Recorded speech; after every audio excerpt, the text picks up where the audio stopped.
Сайн байна уу? Анх удаа сонгуульд саналаа өгч төрийн эрх барих хариуцлагатай үүргээ хэрэгжүүлэх гэж байгаа эрхэм дүү чамд захидал нээх өдрийн мэндийг дэвшүүлье. Дүү мөн чи том хүн болжээ. Яагад гэвэл төрийн эрхийг барилцаж сонгуульд саналаа өгөх гэж байна. Анхны сонгуул чинь Монгол төрийн тэргүүнээ сонгох сонгуул таарч байгаа нь жирийн нэг тохиолдлын хэрэг бишээ. Өдгөө Монгол орон түүхийнхээ амаргүй хүнд нөхцөлд ирээд байна.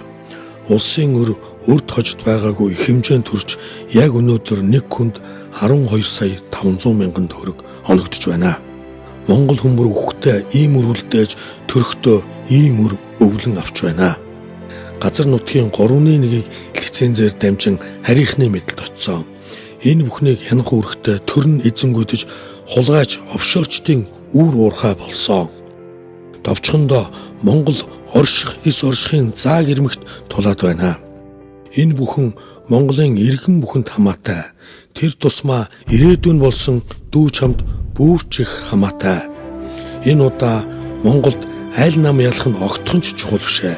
Монгол ялах эсхийг шийдэх сонгуул болох гэж байна. Эрхэм дүү энэ бүхнийг сэрэг оюундаа тунгаан байж анхны ихээхэн утга учиртай сонгуульдаа оролцоорой. Энэ жил насан турш анх удаа сонгуульд саналаа өгч байгаа 250 мянга орчим Монгол залуус та бүхэн их орныхоо хувь заяаг шийднэ. Дүү минь чиний сонголт мөнх тэнгэрийн таалалд оршуулдгаа. Тулга хаасна.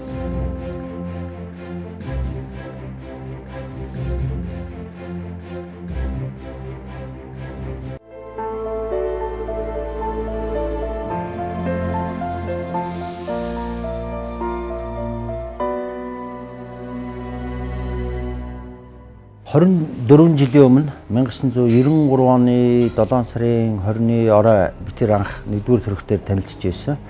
Тэгээ тэр өдөр бол би анх аав болоод бас их сэтгэл их хөдөлсөн сайхан өдөр, бэлэг дэмбэрэлтэй өдөр би тэр танилцаа. Тэр өдрөөс хойш одоо хүртэл одоо эмгүү сайхан найзалж нөхөрлж одоо би эндээ тус дэм болж ингэж яваа хоёр эр хүндээ. За битэрийн хувьд бол би тулгатай бол 1987 оноос анх танилцсан. Яаж танилцсан гэхээр энэ 1-р эмнэлэгт хэвцээ. Би ангинтад толгой болохоор хоолойныхаа мах авахулаад. Тэгээд тэнд баг 7 өнөө 10 хоног хамт хэвцсэн. Тэгэл тэрнээс хойш л одоо би энэ таньдаг тийм найзууд болсон. Зүгээр яг энэ бус дуттай адилхан битэрийн хувьд бол тийм ганцхан юм бол би хамт явж байгааг бодлоо яриад яг. Тулга маань одоо яг манай байрны хажууд байр түрээсэлж амьдардаг байсан. Одоо стажинк ойдлын машин тачигнуулаад тухайн үед бол хүнээс юм ав зарж тэгж бизнес хийдэг байхад бол тулгын үед бол яг юм ойж хөдөлмөрөөрөө тэгж бизнес хийж эхэлж исэн үе байдаг. 83 онд Батулга дэлхийн аварт явж ирсэн. Манай авгаа жирэмсэн. Батулга спортын төвөдөндөө байрлалцсан. Өглөө авгаа ууж хөвдөд болдог. Баталга руу ял. Тэгээд тэр хооронд нэмлэгээс асуулаа. Юу хэрэгтэй гэдэг юм. Унтлагын хувцас хэрэгтэй. Байхгүй тэр хүүхд бид тэр 20 дахь настай хүүхдүүд шүү дээ. Тэгээд авгааг хажуудлын айлдаас орон оёдлын машин ууж хараа гэж хэлээд Батулга тэр төлөвлөрөө уртлын бүс барааны дэлгүүр гэж тийш орж ирийн дав авчираад Батулгын авгааг зогсоож хагаад шадлан дэхний гоц тэрсэж хагаад эсгээд унтлагын хувцсыг ойж өгөөд тэгээд төргөнд дуудаад явж исэн байхгүй юу. Маргааш нь Батулга дэлхийн аварт яваад дэлхийн авар болсон байхгүй юу. Алтмаагийн Батулга хоёр бол улсын шигшээ багт хамт хичээлж байсан. Би 79 онд Улс аймгаас хөөхөд ирж улсын шигшээ багт орж ирсэн. Тэр үед бол 2 жилийн дараа Батулга Хаанбагын шигшээ багийн тамирчнаар орж ирсэн. Тэгэхээр одоо багаасаа нэг үеийн тамирчид болж жаргал зовлонгоо хувааж одоо хүнд хэцүү бэлтгэлийг одоо хамтдаа хийж ингэж давж явуулсан. 1992 онд баха Монголд улсад анх удаа саятан суулаа гэж явуулжсэн. Хойд нөгөө бенз хөгөн бенз гэж хэлэхдээ тийм машины суулаатаа тийм шууд нэвтрүүлэг гарч байгаад анх удаа тулгахыг харж ирсэн юм. Анх танилцсан бол өөрөө пирамид карт гэдэг картны реклам хийлгээд анх удаа баримлын шаврын реклам хийжсэн. Баримлын шавар хөдөл. Мэдээж олон сар шөнө өрөө өдөргүй хийсэн учраас би их санаа зовж ирсэн юм. Засвар гарах вэ гээл. реклам хийхс хүн болгон засах ёстой гэж ойлгоод юм шиг манай Монголд бол. Засах гэдэг байхгүй. Тэгээд за засуулах байх таа гэл ингээл за бас ахаал нэг хоног ингээл суух байх таа гэж бодчихсон. Тэгээд анх тэр тулга гэж хүний харлаа хойшоо өвсөөс амдсан ингээл. Их томор төсөөлжсэн тэр хүнийг том биетэй. Тэ? Өөрөө зураач хүн байсан болохоор реклам үзчихэд нэг гоё хүлжсэн. Хийцсэн юм чи. Зурцсан зургийг ч юмар айлгалаад өөр зураг зуршилтай биш. Зурцсан хийцсэн бүтээлийг би яаж өөрчлөх юм бэ гэж. Ер нь бол хүн чинь нэг юм төлөвшөлтөд өгдөг шүү дээ. За аав ээжээс мэдээж хэрэг өөрийнх нь төрсөн одоо тий бодлогын хэмжээндээ тэрнээсээ зан чанар хүн зэрэг хурж авд. А гэхдээ хүн өсөх явцдаа хамт олон найз нөхдөс аяг их хүмүүжил гэдэг үлгэр өөрөөр авч тэрийг өөрийнхөө амьдралдаа одоо мөрдлөг болгодог ч юм тий мөн чанарыг бий болгож явдаг шүү. Өөрийнхөө зорьсон зорилго гэдэг юм хэлсэн үг гэдэг юм гаргасан шийдвэр гэдэг тий тэрэндээ хүрж байгаа тэр чанар яг нөлөөлдөг байхгүй. Тэгэхээр би өөрөө яг тийм байх хичээдэг. 90 оны ихэр байна да. 2 Герман хэлээд. Тэгээд би 2 Германы үеэр тэр үуч бас нөхөрхөн бизнес гарсан юм аа. Нэг мөнгөний ханшийн зүрэн дээр Остмарк барууны юу солигдох үеэр. Тэр үед би явхаас өмнө их сонин тэр тулгаас өөрөө би тусламж аваад би одоо гадаад явах гэж байна ангих гэж байна гэдэг мөнгө төгрөг зээлээ явж ирсэн. Тэгээд 2 Германы хэлээд жижигхэн нэг өөр Лайпциг хотод байжсан чинь нэг өдөр хадад өгсөн тулгаар өдөртөг байхгүй. Намайг ханаас яаж болсон бүүм тэнцээ байна гэж сургаад. Тэгээд яасан юу болж байгаа юм тэгэл тэр чи бөө юм болж байгаа ш. Гэт бид хоёр нэг уулзалтаж их баярлж ирсэн. Тэгээд нэг аяр найр өдөр тахт найр үжилдэг гэдэг шиг мөнгө зээлээд би гадаад явж исэн хүн чинь тэнцээ бас төрүүлээд бас нөгөө яцсан хүн тэгээд бид хоёр уулзалтаж тэгж сонин учрал байсан тэр. Би цэргийн байгууллагт ажиллаж байсан. Тэгээд нөгөө цэргийн байгууллагын эмэгтэйчүүдийн чинь 45 хүрэгээл тэгэл ажлаас халддаг тийм дүрм журм байна л да. Гэрч суухаар үсээ дими байна. Чи надад нэг ажил болоод өгөл гэж анх утсан. Тэгсэн чинь л тэгж байгаа. Үгүй чи одоо ажил гэж хараа спортоор ажиллаж явах эрүүл мэндэ бодчих. Одоо надад тийм чадвар байхгүй заяа. Одоо би чинь 50 хүрлээ штэ гэж би тэгэхгүй. Тэгсэн чинь үгүй чи зүгээр спортоор хичээлдэг үз чи өөрөө яваад спортоо сонгочих. Найз нь туслая. Тэг би бас өрөөнөөс нь жоохон дурамчхан гарсан л да.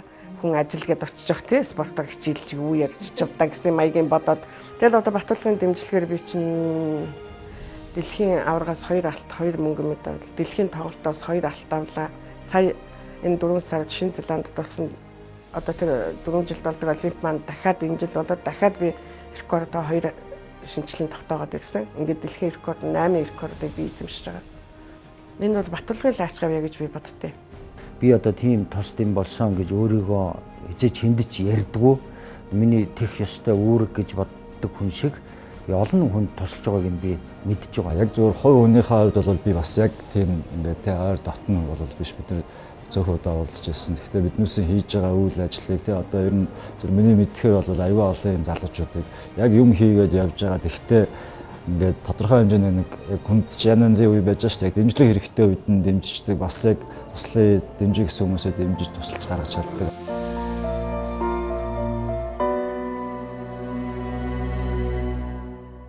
Өөрийн ярьдаг юм бол энэ хүүхдүүд бол энэ Facebook одоо юугаар ороод ирээсээ давж хөлөг ашиглаж чадахгүй байна. Ийм учраас энэ актив байгууллага энэ жуудагийн заалан тэр хүүхдүүд ирээд одоо яг өөрийнхөө насан тохирсон дасгал хөдөлгөөнүүдийг хийгээд дараа нь одоо тэр бэлтгэл сургуульд нь ордог ийм зарчим барьж явъя гэдэг. Одоо энийг эхлүүлснээс хойш бол энэ манай энэ жуудагийн заал бол үнэхээр өглөө 9 цагаас оройн 18 20 цаг хүртэл бол тасралтгүйгээр одоо бэлтгэл сургуулиуд хийх явд. Энэ нь болохоор дараачийн үе энэ жуудагийн энэ спорт нэг амжилт гаргаад зогсчих биш. Дараагийн үе нь гарч ирж байгаа. Энэ л хамгийн чухал. Энийг л хийж чадчихна гэж ойлгож байна. Тэр дандаа нэг тийм оновчтой үед гинт таарладаг байхгүй юу? Уцаар яриаггүй те.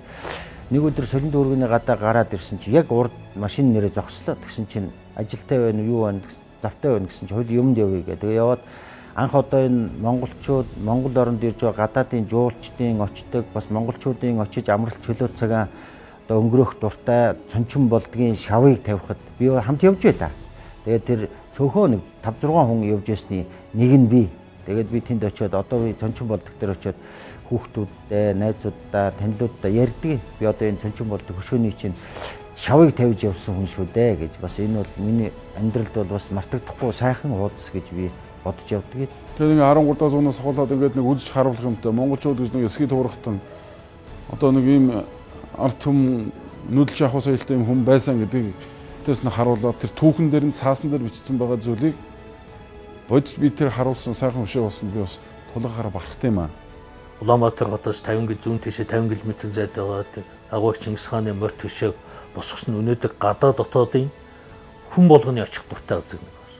Тэгэхээр ийм бүтээн байгуулалт хийн гэдэг бол тэр дундаа одоо олсыг харсан ийм бодлоготой хүний хийдэг ажил болохоос өнөө маргашийн одоо санхүүгийн бэрхшээлийн эдийн засгийн зовлон тоочод байвал бид юу ч хийж амжихгүй. Тэгэхээр энийг бас харж чаддаг юм олсын хараатай төрийн зүтгэлтэй би боддог. Алсыг хардаг. Алсыг бид хинээс нь ч илүү хардаг алсыг. Одоо жишээлбэл 5 жилийн дараа 10 жилийн дараа Монгол улс ямар байх вэ гэдгийг хүн харцсан л байгаа. Харцсан л байгаа. Хийж байгаа юмнуудыг хараа л та тийм. Мэдрэмжтэй нэг сонин. Имийг тийм их тийм мохо хол хардаг. Том хардаг зантай юм бил. Тэрийг би сүүлийн ном бичих хугацаанд тал дээр анзаарлаа л да. Урд нь ч нэг анзаардаггүй байж. Жижиг сажиг юмар зууралдах юм биш ээ. Тэр нэг ялгаа нь бол би бол 1 минутанд бол 40-с 50 үг хэлж амждаг бол тэр бол 1 цагт 1 үг хэлдэг. Тэр нь бол маш оновчтой. Би тэрний бас ялгаа энэндээ байдаг. Батулгыг төрийн зүтгэлтэн хүнд байх ёстой. Энэ улс их орныхоо үнцнийг мэдэрдэг ийм төрийн зүтгэлтэн гэдэг хатууддаг. Тулгаах юм гэлэхэд биш нэгт биш үү те. Бодох, бясалгах, гүйцэтгэх. Одоо энэ гүйцэтгэх гэдэг бол нэг perfect гэдэг одоо perfect finish гэж хэлэх үг.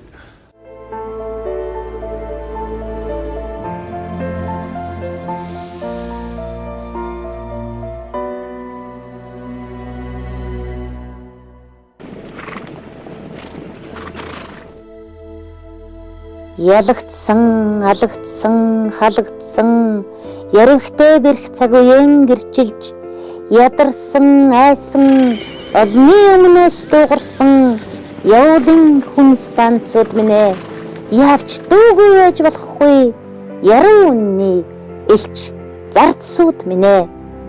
Тэнгэрийн дор дандаал ялж явсан, хор Монголын уухай эрднээс хоржилоо хэмээн суурайлж гэмэн хортон дайсан зэвсгэн хаяад холтон зайлдаг түүхтэй Монгол ялна гэдэг мохошгүй төрлөختөө мөртөн түн минь долуулан бурхан одтой их орны тэнгэр олуулан цуглаж төрсөн ичи шорон дээрээ хан тэнгэрийн нар шиг алтан соёмбон мандуулцгай халуун галаа мандаг бат тулгатайган байвал Монгол ялна, Монгол ялна, Монгол ялна. Ардчилсан намаас нэр дэвшигч Халтмаагийн Баттулгын төлөө санда өгцгөөе. Монгол ялна.